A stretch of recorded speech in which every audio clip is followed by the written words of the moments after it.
గోవింద గోవింద గోవింద. ప్రపంచంలోనే అన్నిటికంటే ధనవంతమైన గుడి, అన్నిటికంటే ఎక్కువ మంది చూడవచ్చే పవిత్రమైన చోటు, రోజూ 1,00,000 మందికి పైగా అడుగుపెట్టే దేవుని నేల, అదే తిరుమల. సముద్రం మట్టానికి 3,000 అడుగుల ఎత్తున నిలబడిన 7 కొండలు. ఆ కొండలు మాట్లాడగలిగితే ఏం చెప్తాయో తెలుసా? వేల సంవత్సరాల కథ, కోట్లాది మంది భక్తుల కన్నీళ్లు, లక్షల మంది జీవితాలు మారిన క్షణాలు. ఆ రాళ్లలో, ఆ మట్టిలో, ఆ గాలిలో అన్నీ ఇంకిపోయాయి. కాని ఈ 7 కొండల వెనుక, ఆ గర్భగుడి చీకటిలో, పూజారుల మంత్రాల మధ్య ఎన్నో అద్భుతాలు నిద్రపోతున్నాయి. శాస్త్రానికి కూడా అంతు చిక్కని రహస్యాలు దాగి ఉన్నాయి. మీకు తెలుసా? ప్రతి సంవత్సరం దాదాపు 3 కోట్ల మంది తిరుమలకు వస్తారు. ఇది ప్రపంచంలో ఏ మతానికి చెందిన ఏ గుడికి వచ్చే భక్తుల సంఖ్య కంటే ఎక్కువ, వాటికన్ కంటే ఎక్కువ, మక్కా కంటే ఎక్కువ. అంతమంది ఎందుకు వస్తారు? అక్కడేముంది? ఈ వీడియోలో మనం తెలుసుకోబోతున్నది స్వామివారి జన్మ రహస్యం మొదలు, రాత్రి తలుపులు మూశాక గర్భగుడిలో ఏం జరుగుతుందో వరకు, తిరుమల శ్రీ వెంకటేశ్వర స్వామివారి పూర్తి కథ. విష్ణుమూర్తి 10 అవతారాల్లో వెంకటేశ్వరుడు ఎందుకు లేడు? మనమందరం దశావతారాల గురించి విన్నాం. మత్స్య, కూర్మ, వరాహ, నరసింహ, వామన, పరశురామ, రామ, కృష్ణ, బుద్ధ, కల్కి. ఈ 10 అవతారాల గురించి ఆలోచించండి. ప్రతి అవతారం ఒక పని కోసం వచ్చింది, పని అయిపోయింది, వెళ్ళిపోయింది. కాని ఒక్క విషయం గమనించారా? ఈ 10 అవతారాల్లో వెంకటేశ్వరుడు లేడు. ఎందుకు? స్కందపురాణంలో చాలా స్పష్టంగా చెప్పారు. కలియుగంలో మనుషులు తపస్సు చేయలేరు, యజ్ఞాలు చేయలేరు, ధ్యానంలో నిలబడలేరు. పాపాల భారం ఎక్కువ, పుణ్యాల శక్తి తక్కువ. అలాంటి కాలంలో మనుషులకు ముక్తి ఎలా కలుగుతుంది? అందుకే విష్ణుమూర్తి స్వయంగా నిర్ణయించుకున్నాడు, నేను అవతారమెత్తను, నేనే వస్తాను, నేనే ఇక్కడేనుంటాను, కలియుగం అయిపోయే వరకు ఈ భూమి మీదే ఉంటాను. నన్ను చూసేందుకు, నన్ను తలచేందుకు వచ్చే ప్రతి భక్తుడి పాపాలను నేనే తీసుకుంటాను. అందుకే ఆయన అవతారం కాదు, ఆయన స్వయంగా ఇక్కడే ఉన్నాడు. అవతారాలు వచ్చి వెళతాయి, కాని వెంకటేశ్వరుడు వెళ్ళడు, ఇక్కడే ఉంటాడు. కలో వెంకటనాయకః అంటే కలియుగంలో ముక్తి ఇచ్చే దేవుడు వెంకటేశ్వర స్వామి అని శాస్త్రాలు చెప్తాయి. వెంకట అంటే పాపాలను నాశనం చేసే కొండ, ఈశ్వర అంటే భగవంతుడు, అంటే పాపాలు పోగొట్టే కొండపై వెలసిన దేవుడు, అదే వెంకటేశ్వరుడు. భృగు మహర్షి కోపం, వైకుంఠం విడిచిన లక్ష్మీదేవి. ఈ కథ మొదలవుతుంది ఒక మహర్షి అహంకారంతో, కాని దాని ప్రభావం వేల సంవత్సరాల వరకు వ్యాపించింది. ఒకప్పుడు నైమిషారణ్యంలో మహర్షులు కూర్చున్నారు. అందరి మనసులో ఒక్క ప్రశ్న: బ్రహ్మ, విష్ణు, మహేశ్వరులలో అందరికంటే గొప్పవాడు ఎవరు? ఈ ప్రశ్నకు జవాబు తెలుసుకోవడానికి వారు భృగు మహర్షిని పంపారు. భృగు ముందు బ్రహ్మలోకానికి వెళ్లాడు. బ్రహ్మ సరస్వతీతో సంగీతంలో మునిగి ఉన్నాడు. మహర్షిని పట్టించుకోలేదు. కోపంతో తిరిగి వచ్చాడు. తరువాత కైలాసానికి వెళ్లాడు. శివుడు నందీశ్వరుణ్ణి పంపి లోపలికి రానివ్వలేదు. ద్వారం దగ్గరే నిలిపేశాడు. భృగు ఆగ్రహించి వెళ్ళిపోయాడు. చివరకు వైకుంఠానికి వెళ్లాడు. అప్పుడు విష్ణుమూర్తి ఆదిశేషునిపై నిద్రపోతున్నాడు.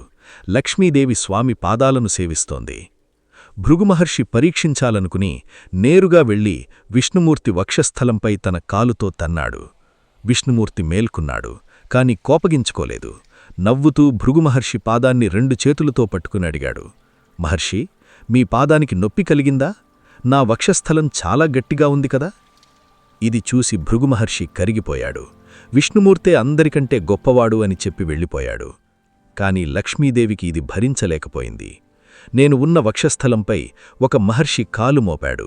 మీరు ఆ పాదాన్ని మర్ధాయించారు. నాకిక్కడ ఉండటం ఇష్టం లేదు అని అక్కడి నుండి వెళ్ళిపోయి కొల్హాపూర్ దగ్గర ఒక కొండపై తపస్సు చేసుకుంటూ కూర్చుంది. వైకుంఠం వెలవెలలాడిపోయింది. విష్ణుమూర్తి లక్ష్మీదేవిని వెతుక్కుంటూ భూమిపైకి వచ్చాడు. వేల కొండలు తిరిగాడు. చివరకు తిరుమల అడవులలో ఒక పుట్టలో ఆశ్రయం తీసుకుని తపస్సు చేయడం మొదలుపెట్టాడు. ఇక్కడి నుండే తిరుమల కథ మొదలవుతుంది. తిరుమలకు ముందుగా వరాహస్వామి దర్శనం ఎందుకు? తిరుమలకు వెళ్లిన ప్రతి భక్తుడు ముందుగా వరాహస్వామిని దర్శించుకుంటాడు. అది ఆచారమని చాలామంది అనుకుంటారు. కాని అందుకు వెనుక లోతైన కారణం ఉంది. తిరుమల కొండలు పురాతన కాలం నుండే పవిత్రమైనవి. హిరణ్యాక్షుడు భూదేవిని పాతాళంలో దాచిపెట్టినప్పుడు విష్ణుమూర్తి వరాహావతారంలో వచ్చి భూదేవిని రక్షించాడు. తరువాత ఆదివరాహుడు ఈ కొండల్లోనే ఉండిపోయాడు. విష్ణుమూర్తి తిరుమలలో నివసించాలనుకున్నప్పుడు వరాహుని దగ్గరికి వెళ్ళి అడిగాడు, వరాహ, నేనిక్కడ ఉండాలనుకుంటున్నాను. కలియుగంలో భక్తులకు ముక్తి ఇవ్వడానికి ఇక్కడే నెలకొనాలనుకుంటున్నాను. నీ అనుమతి కావాలి. వరాహుడు సంతోషంగా అంగీకరించాడు. కాని ఒక్క మాట చెప్పాడు, నువ్వు ఇక్కడ ఉండవచ్చు, కాని నన్ను ముందు చూడకుండా ఏ భక్తుడూ నిన్ను చేరకూడదు. నేను ఈ భూమికి యజమానిని. విష్ణుమూర్తి అంగీకరించాడు. అందుకే ఈరోజు కూడా తిరుమలలో వరాహస్వామి గుడి వెంకటేశ్వరస్వామి గుడికి ముందు ఉంది. భక్తులు ముందు వరాహస్వామిని చూసి తరువాత వెంకటేశ్వరస్వామి దర్శనానికి వెళ్తారు. అది కేవలం ఆచారం కాదు, అది దేవతల మధ్య కుదిరిన పవిత్రమైన ఒప్పందం. తలకు గొడ్డలి దెబ్బ మరియు కస్తూరి నామం రహస్యం. విష్ణుమూర్తి తిరుమలలో తపస్సు చేస్తున్న రోజుల్లో ఒక సంఘటన జరిగింది. అది స్వామివారి తలపై శాశ్వతమైన మచ్చ వేసింది. అది నేటికీ కస్తూరి నామంగా మనకు కనిపిస్తుంది. అడవిలో ఒక వేటగాడు వేటకు వచ్చాడు. పరిగెడుతున్న జంతువు వెనక పరిగెడుతూ ఒక చెట్టు వెనుక ఆగిన ఆకారంపై తన గొడ్డలిని విసిరాడు. ఆ ఆకారం విష్ణుమూర్తి. గొడ్డలి స్వామివారి తలపై తగిలింది. రక్తం కారింది. వేటగాడు తెలివిలోకి వచ్చి చూశాడు. దేవుని తలపై గాయం. భయంతో బాధతో ఏడవడం మొదలుపెట్టాడు. దగ్గరలో ఒక గొర్రెల కాపరి ఉన్నాడు. ఆయన స్వామివారి తలపై రక్తాన్ని చూసి ఏమి చేయాలో తెలియదు. వైద్యం తెలియదు, మందులు లేవు. కాని హృదయంలో ఏదో తట్టింది. ఆయన తన తలపై ఉన్న వెంట్రుకలను కత్తిరించుకున్నాడు. ఆ జుట్టును స్వామివారి తల గాయంపై ప్రేమగా పెట్టాడు. రక్తం ఆగింది. స్వామివారు కళ్ళు తెరిచి చూశారు. ఆ ప్రేమను చూసి మనసు కరిగిపోయింది. నీ ప్రేమకు నేను కృతజ్ఞుడను. ఇకపై నా భక్తులు సమర్పించే ప్రతి జుట్టును నేను స్వీకరిస్తాను. ఏ భక్తుడైనా తన జుట్టును నాకిస్తే ఆ త్యాగం నాకు అత్యంత ప్రియమైనది. అందుకే తిరుమలలో జుట్టు సమర్పించడం అత్యంత పవిత్రమైనది. ప్రతి సంవత్సరం కోట్ల మంది భక్తులు తమ జుట్టు ఇస్తారు.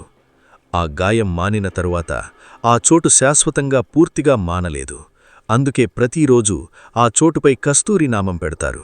కస్తూరి చల్లదనం కలిగించే వస్తువు. ఆ గాయాన్ని శాంతపరచడానికి ప్రతిరోజూ కస్తూరి.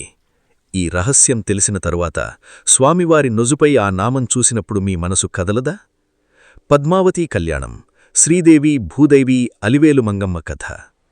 తిరుమల అడవుల్లో తపస్సు చేస్తున్న విష్ణుమూర్తికి ఒకరోజు ఒక సంఘటన జరిగింది. ఆకాశరాజు అనే రాజు వేటకు వచ్చాడు. అతనితో అతని కూతురు పద్మావతి కూడా వచ్చింది. అడవిలో ఒక తామరపువ్వు చూసి పద్మావతి అటువైపు వెళ్ళింది. అక్కడ ఒక చెరువు ఉంది. ఆ చెరువు ఒడ్డున విష్ణుమూర్తి కూర్చొని ఉన్నాడు. ఇద్దరి చూపులు కలిశాయి. పద్మావతి సాక్షాత్తు లక్ష్మీదేవి అంశ. ఆమె భూమిపై పుట్టింది, కాని ఆమె ఆత్మ వైకుంఠానిది. విష్ణుమూర్తిని చూసిన వెంటనే హృదయంలో గుర్తుపట్టింది. వివాహం నిర్ణయమైంది. ఆకాశరాజు సంతోషంగా అంగీకరించాడు. కాని సమస్య వచ్చింది. విష్ణుమూర్తి వద్ద పెళ్లికి అవసరమైన డబ్బు లేదు. ఆయన భూమిపై సాధువులా జీవిస్తున్నాడు. ఏమి చెయ్యాలి? స్వామివారు కుబేరుడి దగ్గరికి వెళ్లారు. కుబేరా, నా పెళ్లికి డబ్బు అవసరం, నాకు అప్పు ఇవ్వు. కుబేరుడు ఆశ్చర్యపోయాడు. స్వామీ, సాక్షాత్తు విష్ణుమూర్తి నా దగ్గర అప్పు అడుగుతున్నారా? అవును, కలియుగంలో భక్తులు నాకిచ్చే డబ్బుతో నీ అప్పు తీర్చుకుంటాను. కుబేరుడు అంగీకరించాడు. అపారమైన సంపదని ఇచ్చాడు. పెళ్లి వైభవంగా జరిగింది. నారాయణవనంలో, నేటి తిరుచానూరులో పద్మావతి అమ్మవారు పెళ్లి మండపంలో కూర్చున్నారు.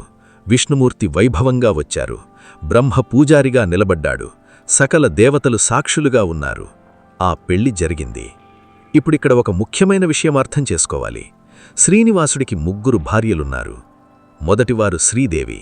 ఆమె సాక్షాత్తు వైకుంఠ లక్ష్మీదేవి. స్వామివారి వక్షస్థలంలో నివసిస్తుంది. ఆమె మనకు కనిపించదు, కాని ఎప్పుడూ స్వామివారితోనే ఉంటుంది. సంపద, శోభ, శ్రీకారం ఆమె వల్లే. రెండవవారు పద్మావతి అమ్మవారు. ఆకాశరాజు కూతురుగా భూమిపై పుట్టిన లక్ష్మీదేవి అంశ. నేటి తిరుచానూరులో కొలువై ఉంటుంది. తిరుమలకు వచ్చే ప్రతి భక్తుడు ముందు తిరుచానూరు పద్మావతి అమ్మవారిని దర్శించుకుంటారు. ఆమె అనుమతి తీసుకుని స్వామివారి దగ్గరకు వెళతారు. మూడవవారు అలివేలు మంగమ్మ తల్లి. ఆమె భూదేవి అంశ. భూమాత స్వయంగా మనుషుల మధ్య నివసించడానికి తీసుకున్న రూపం. తిరుపతి ప్రజలు అత్యంత ప్రేమగా అలివేలు మంగమ్మ తల్లి అని పిలుస్తారు. అలివేలు అంటే తామర పువ్వు, మంగమ్మ అంటే మంగళకరమైన అమ్మ. ఆ పేరులోనే ఆమె స్వభావం కనిపిస్తుంది. ప్రేమగా, ఆప్యాయంగా, తల్లిలా చూసే దేవత. ఈ ముగ్గురూ కలిసి స్వామివారికి సంపూర్ణత తెస్తారు. శ్రీదేవి వైకుంఠ శోభ, పద్మావతి భూమిపై ప్రేమ, అలివేలు మంగమ్మ సృష్టి యొక్క శక్తి. అందుకే తిరుమల యాత్ర అంటే కేవలం కొండ ఎక్కడం కాదు. ముందు తిరుచానూర్లో పద్మావతి అమ్మవారి దర్శనం, తరువాత తిరుమలలో అలివేలు మంగమ్మ తల్లి దర్శనం, చివరకు స్వామివారి దర్శనం. ఆ మూడూ కలిసినప్పుడే యాత్ర సంపూర్ణమవుతుంది. ఆ అప్పు ఇంకా తీరలేదు. ప్రతి సంవత్సరం తిరుమల హుండీలో వేలాది కోట్ల రూపాయలు వస్తాయి. కాని కలియుగం అయిపోయే వరకు ఆ అప్పు తీరదు. అందుకే భక్తులు హుండీలో వేసే ప్రతి నాణం, ప్రతి నోటు స్వామివారే స్వీకరిస్తారు. శ్రీనివాసుడు రాతి విగ్రహంగా ఎలా మారాడు? తిరుమల గర్భగుడిలో ఉన్న విగ్రహం ఎవరు చేశారు? ఎప్పుడు చేశారు? ఏ రాయి వాడారు? ఈ ప్రశ్నలకు సమాధానం ఇంకా పూర్తిగా తెలియదు. పురాణ కథ ఏమిటంటే, నందీశ్వరుడు తిరుమలలో తపస్సు చేస్తున్నాడు. విష్ణుమూర్తి ఆయన తపస్సును పరీక్షించాడు. నందీశ్వరుడు కోపంతో శాపమిచ్చాడు, మీరు రాయైపోవాలి. విష్ణుమూర్తి చిరునవ్వుతో శాపాన్ని స్వీకరించాడు. ఎందుకంటే ఆయనకు తెలుసు, రాతి శిలగా ఉంటేనే శాశ్వతంగా ఈ భూమిమీద ఉండగలడు, వేల సంవత్సరాలు నిలబడగలడు, కోట్లాది మంది భక్తులకు దర్శనమిచ్చే అవకాశం కలుగుతుంది. ఇప్పుడు శాస్త్రీయంగా ఆలోచిద్దాం. ఆ విగ్రహం తయారు చేసిన రాయి తిరుమల చుట్టుపక్కల ఎక్కడా కనిపించదు. శాస్త్రవేత్తలు పరిశోధించారు. ఆ రాయి యొక్క లక్షణాలు చాలా వేరుగా ఉన్నాయి. అది ఏ తెలిసిన రాతి రకానికి చెందినదో ఇంకా నిర్ణయించలేదు. హతీరాం బాలాజీ, దేవుడితో పాచికల ఆట. ఇది తిరుమల చరిత్రలో చాలా ప్రేమగా చెప్పుకునే కథ. 17వ శతాబ్దం. రాజస్థాన్ నుండి ఒక సాధువు వచ్చాడు. అతని పేరు హతీరాం బాలాజీ. ఆయన స్వామివారిని భగవంతుడిగా కాదు, ప్రాణమిత్రుడిగా, ప్రేమ స్నేహితుడిగా చూసేవాడు. నా బాలాజీ, నా స్నేహితుడు అని పిలిచేవాడు. ఒకరోజు రాత్రి అందరూ వెళ్ళిపోయిన తర్వాత హతీరాం గర్భగుడి ముందు కూర్చున్నాడు. పాచికలు తీశాడు. స్వామీ, ఒంటరిగా ఆడడం విసుగ్గా ఉంది, మీతో ఆడాలని ఉంది. పాచికలు వేశాడు, మాట్లాడాడు, నవ్వాడు. తెల్లవారింది. పూజారులు వచ్చారు, చూశారు. గర్భగుడి ముందు ఒక సాధువు పాచికలాడుతున్నాడు. ఇది పెద్ద నేరమని భావించారు. హతీరాంను రాజు దగ్గరకు తీసుకొని వెళ్లారు. ఆ రాత్రి రాజుకు కల వచ్చింది. స్వామివారు స్వయంగా కనిపించారు. హతీరాం నిర్దోషి. అతడు నాతో ఆడాడు నిజమే, కాని నేనే అతనితో ఆడాను. అతని ప్రేమ నాకు అత్యంత ప్రియమైనది. అతన్ని విడిపించు, అతనికి తిరుమలలో చోటు ఇవ్వు. ఉదయమే హతీరాంను విడిపించారు. తిరుమలలో చోటు ఇచ్చారు. హతీరాం బాలాజీ మఠం నేటికీ తిరుమలలో ఉంది. ఈ కథ మనకొక నిజమైన సత్యాన్ని చెబుతుంది. దేవుడికి శాస్త్రాల కంటే, ఆచారాల కంటే ప్రేమ ముఖ్యం. శాస్త్రానికి అంతుచిక్కని గర్భగుడి రహస్యాలు. మొదటి రహస్యం: వెంట్రుకలు రాలవు. స్వామివారి విగ్రహం తలపై నిజమైన వెంట్రుకలున్నాయి. అవి సహజంగానే మెత్తగా, తేమగా ఉంటాయి. వేల సంవత్సరాల వేడి, చలి, అభిషేకాలు అన్నీ తట్టుకొని ఇంకా అదే స్థితిలో ఉన్నాయి. ఏ పురాతన వెంట్రుకలు ఇంతకాలం నిలుస్తాయి? రెండవ రహస్యం: నీళ్లు ఆరవు. అభిషేకం తర్వాత విగ్రహంపై నీటి బిందువులుంటాయి. గంటలు గడిచినా తేమ పోదు, జీవంతో ఉన్నట్టే అనిపిస్తుంది. మూడవ రహస్యం: సముద్రపు అలల శబ్దం. విగ్రహానికి చాలా దగ్గరగా చెవిని ఆనిస్తే సముద్రపు అలల శబ్దం వినిపిస్తుందని పూజారులు, కొందరు భక్తులు చెబుతారు. తిరుమల సముద్రానికి దూరంగా ఉంది. ఆ శబ్దం ఎక్కడి నుండి వస్తుంది? నాల్గవ రహస్యం: శాశ్వత దీపం. గర్భగుడిలో వేల సంవత్సరాలుగా వెలుగుతున్న దీపముంది. అది ఎప్పటి నుండి వెలుగుతుందో ఎవరికీ తెలియదు, ఏ గాలికి ఆరదు. ఐదవ రహస్యం: జీవంతో ఉన్న వేడి. శాస్త్రవేత్తలు ఒకసారి విగ్రహం వేడిని కొలిచారు. ఆ రీడింగ్ మానవ శరీర సహజ వేడి 36 నుండి 37 డిగ్రీల సెంటీగ్రేడ్ల మధ్య ఉందని కొందరు పరిశోధకులు చెప్పారు. రాతి విగ్రహానికి జీవంతో ఉన్న మనిషి వేడి ఉండడం ఇది ఎలా సాధ్యం? 6వ రహస్యం తూర్పు దిక్కు నిలబడడం. స్వామివారి విగ్రహం తూర్పు దిక్కు చూస్తూ నిలబడి ఉంటుంది. సూర్యోదయం సమయంలో మొదటి కిరణం నేరుగా స్వామివారి విగ్రహంపై పడుతుంది. వేల సంవత్సరాల నాటి నిర్మాణం. అప్పటివారికి ఆ చాకచక్యం ఎలా తెలిసింది? రాత్రి తలుపులు మూశాక ఏం జరుగుతుంది? సూర్యాస్తమయం అయిన తర్వాత ఒక్కొక్క పూజ పూర్తవుతుంది. పూజారులు స్వామివారికి రాత్రి భోజనం సమర్పిస్తారు. పట్టువస్త్రాలు మార్చి పడుకునే వస్త్రాలు ధరింపచేస్తారు. పడకగది సిద్ధం చేస్తారు. పూలతో సుగంధ ద్రవ్యాలతో. వీణ నెమ్మదిగా వాయిస్తారు. నిద్రారతి జరుగుతుంది. అందరూ నమస్కరించి బయటకు వస్తారు. తలుపులు మూయబడతాయి. పురాణాల ప్రకారం స్వామివారు రాత్రి శ్రీదేవి, అలివేలు మంగమ్మ, పద్మావతీదేవిలతో కలిసి తిరుమల కొండపై విహరిస్తారు. భక్తుల కష్టాలు వింటారు. అడవుల మధ్య రాత్రి చంద్రుని వెలుతురలో తిరుగుతారు. ఉదయం తెల్లవారితే పూజారులు తలుపులు తెరస్తారు. ఆ క్షణాన వారి ఏం చూస్తారు? స్వామివారి పడకపై పరుపులు అస్తవ్యస్తంగా ఉంటాయి. ఎవరైనా పడుకున్నట్టుంటుంది. పక్కలు చెదిరి ఉంటాయి. గర్భగుడి నేలపై కుంకుమ, పసుపు పాదముద్రలు కనిపిస్తాయని పురాతన పూజారుల వంశీయులు చెబుతారు. రాత్రి అందరూ వెళ్ళిపోయారు. తలుపులు మూశారు. ఉదయం చూస్తే పడకలు చెదిరి ఉన్నాయి. అది ఎలా సాధ్యం? శాస్త్రం చెప్పలేదు. పూజారులు చెబుతారు, స్వామివారు నిద్రపోయారు, లేచి విహరించారు. ముగింపు: తిరుమల కేవలం ఒక గుడి కాదు. అది జీవంతో ఉన్న శ్వాస. వేల సంవత్సరాల నమ్మకాల సంగమం. కోట్లాది మంది భక్తుల కన్నీళ్లు కరిగిపోయిన పవిత్రమైన నేల. పద్మావతి ప్రేమ కోసం కుబేరుడి దగ్గర అప్పుచేసిన దేవుడు. భక్తుడి ప్రేమ కోసం పాచికలాడిన స్నేహితుడు. కాపరి జుట్టును తన తలపై ధరించిన దయామయుడు. శ్రీదేవి, అలివేలు మంగమ్మ, పద్మావతీదేవిల మధ్య నిలిచి కలియుగంలో మనకోసం ఇక్కడే ఉండిపోయిన కరుణామయుడు. శాస్త్రం ప్రశ్నిస్తుంది, ఇవి నిజమేనా? కానీ భక్తుడడుగుతాడు, నమ్మకానికి రుజువు అవసరమా? శ్రీనివాసుడు, వెంకటేశ్వరుడు, బాలాజీ ఆ పేర్లు నోటితో అన్నప్పుడే హృదయంలో ఏదో కదలిక కలుగుతుంది. అది శాస్త్రం వివరించలేదు. శాస్త్రాలు నిర్వచించలేదు.